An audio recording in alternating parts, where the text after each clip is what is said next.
Gerson Borrero. Welcome back to this live streaming from El Condado Plaza at the SOMOS 2014 conference. City and State TV bringing you as much coverage as possible, the interviews with the key policymakers of New York State, many of them Puerto Ricans, Latinos, and many of them not, who are here. And we want to welcome Jeffrey Dinowitz from the Bronx, Assemblyman, who joins us as, just before we went live, you were telling me this is the first time that you visit Puerto Rico. It is the first time. So, but let me ask you, is it because you have enough Puerto Ricans in your district already so you know what Puerto Rico is, or is it just you never had the opportunity? Well, we do have a lot of Puerto Ricans in my district, that's for certain, but I don't travel a lot. But every year I say, next year I'm going to go to this conference, next year. And finally this year I said, why not? Why not? I should go. There's a lot of interesting things that happen here. And, who knows what the future holds. And I've never been to San Juan, and it's a must-go place. And so far, just so to put in context, because many people, and I'm not defending some of the things that other people do, but it's perceived as a junket. But so far, you haven't been out of the conference at all. No, in fact, in the past, I did perceive it that way, but I knew it would be not like that. I mean, I saw the program, I saw the interesting forums that are going to be taking place, right. The panel discussions, and in fact, we haven't been out. I mean, partially because it was raining all day yesterday, but I did attend some interesting discussions yesterday, and it's a good learning experience. You get a chance to meet other people, to exchange ideas, to learn things. So I think overall it is a very valuable experience coming here. One of the things that we have coming out of SOMOS conference, which of course in Albany you're familiar with, it's been going on for 27 years, is the fact that the legislative process, which you're very familiar with, it has twists and turns, and there's the political process that goes on with the other side of the aisle in terms of the Republicans, but you also have the politics, the ethnic politics that goes on. You're in a borough right now that's forever changing. You are now heading the delegation. Right. It's still a minority-majority borough, yet they selected you head of the delegation. How do you deal with the conversations that go on in terms of your delegation to incorporate that Jeffrey Dinowitz, who, by the way, I was a constituent of the assembly member. I moved out a long time ago, but I think he's trying to track me down. I don't know if he thinks I can still vote for him. But having said that, it is it's a changing, constant changing scene in New York, in Bronx politics, in New York City politics. Do you feel right now, you're heading the delegation, how did that happen? What process? Who selected you? Was it among the members? Do they feel comfortable? It's not one of them. And yet, how do you convey that? Do you just incorporate it as part of the legislative process, or do you deal with it with the political end, or do you get pushback from any of them at all? Well, I mean, the selection is largely based on seniority, but the fact is the Bronx Delegation traditionally and continues to work closely together. Are there disagreements? Yes. Are disagreements based on ethnic politics? No. Not really. No. Not really. People have their own ideas on things, but we work together as a delegation. And because the Bronx is in the situation that it is, it's really important, probably more important for us than any other borough or any other county to work together as a unit. And we have good political leadership. Carl Hastie is our Democratic Party leader. We have good leadership in the borough with Bronx Borough President Ruben Diaz Jr. And we really do work as one on almost every issue, and I think as a result of that, it's benefited the people of the Bronx. You say, it's interesting. What is the state of the Bronx? We've heard an interview of Borough President Ruben Diaz Jr. We've heard from other elected officials from the Bronx. How do you evaluate this? I mean, you know the Bronx. You understand the entire borough. It's been through major transformations.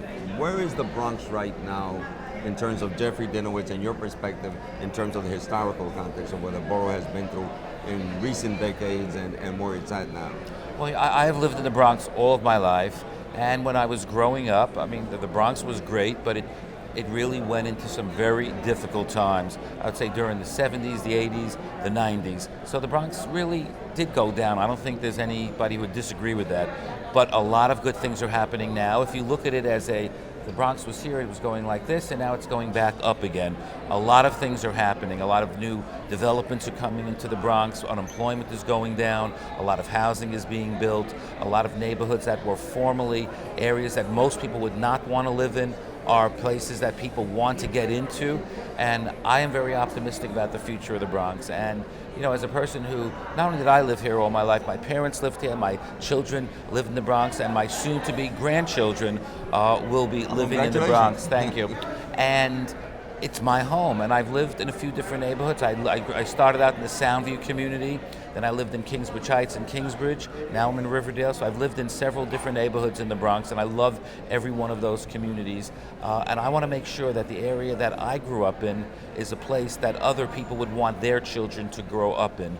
And I think because we have a good delegation, because we work together, I think we have made a lot of progress in recent years. As Assembly member, but also Jeffrey Dinowitz, the person who understands what politics is all about in the process, just had an election on Tuesday. Today is Saturday. You're still processing what that means. You're going to look at the numbers when they're officially coming out. Right. The Bronx, I'm sure, went solidly Democrat. But the reality is that a sitting governor who had, by many standards, I said by most reasonable standards, had a terrific first 4 years. But yet, Rob Astorino, with very little money, really, compared to the governor, an unknown, with a disorganized Republican Party, still was able to capture at about 41% of the vote, with 1 million less people voting in New York State. What does that tell you about what the ruling party is doing, the Democrats? What are you guys not getting right with the electorate? Well, we're getting a lot right, but the fact that Astorino got the percentage that he got, to me, is largely a function of turnout.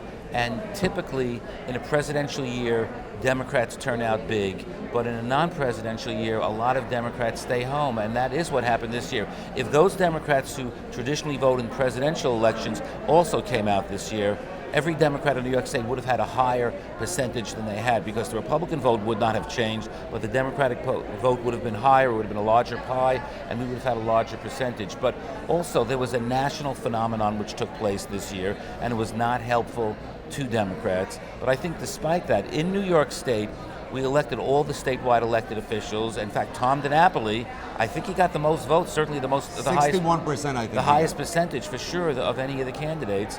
Cuomo being the governor, some people like the governor, some people don't, no matter who the governor is. In the Assembly, we will still have an enormous majority. I believe we'll have 106 seats, give or take one, when all the dust settles. And while we did not do as well in the state Senate, clearly the fact is overall the Democrats in New York State did do well. The Bronx provided the highest percentage of any county. I believe close to 90% of the voters in the Bronx, I think it was 87 maybe, voted for Governor Cuomo and for the Democratic slate. And the Bronx is usually the highest. What the Bronx needs to do, though, is not only have the best percentage, but bring up the absolute numbers to a much greater number than it is now. It's interesting you say, because on the national level, quite right, the president the next day addressed the issue in a national televised press conference. He had addressed it, and it was his words, 2/3 stay home of the people that could vote in the nation. So clearly that there's a basis for that reason, but it also goes back to not just the Democrats and Aggies, but also the Republicans, that people aren't coming out. How do you take the experience? So can you understand the same way that the governor created the Women's Equality Party, mainly for political reasons, to get even at the Working Families Party? Hey, it's politics, it happens, So, but there is discussion, and actually I posed the question in a column that I did as I was flying in from, I thought about if there is a Women's Equality Party in space for that, because there are things that you need to bring forth, and they have a 10-point agenda.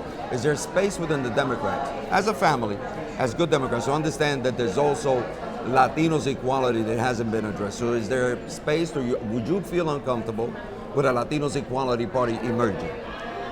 I felt uncomfortable with the Women's Equality Party, not because I don't believe in the agenda they put forth, but because we already have a Women's Equality Party. It's called the Democratic Party, and it's called the Working Families Party. We have parties that the 10-point Women's Equality agenda is a key part of. For whatever reason, the governor decided to create this new line, an independent line, which got the 50,000 votes, so they will be on the ballot for the next 3 years. And I totally believe in that agenda. But the Democratic Party in New York State, that is a key part of our beliefs as well. I'm one of the co-sponsors of the Women's Equality Act in the Assembly. In fact, of the 10 points in the Women's Equality Act, one of those points is a bill that I introduced. I'm the only male member of the Assembly to have one of those 10 points. So it was a political move by the governor. I'm not saying that's a good thing or a bad thing, but as far as women's equality, that's what the Democratic Party is, and that's what the Republican Party is not. Interesting perspective, because I don't want to belabor the point, but the fact is that it is the head of the party doing that for political reasons at the expense of, making the Democrats seem like they're not addressing an issue. Seems that he had enough support among certain sectors within the Democratic Party to feel that. But I understand your point, and it's well explained. So Jeffrey Dinowitz, an assembly member from the Bronx, first time in Puerto Rico. We're going to let him go out and get from, I think you have another workshop, then you're going to see how many coquis you can greet and make them part of your constituency. Jeffrey Dinowitz, thanks for stopping by with City. Thank you very much.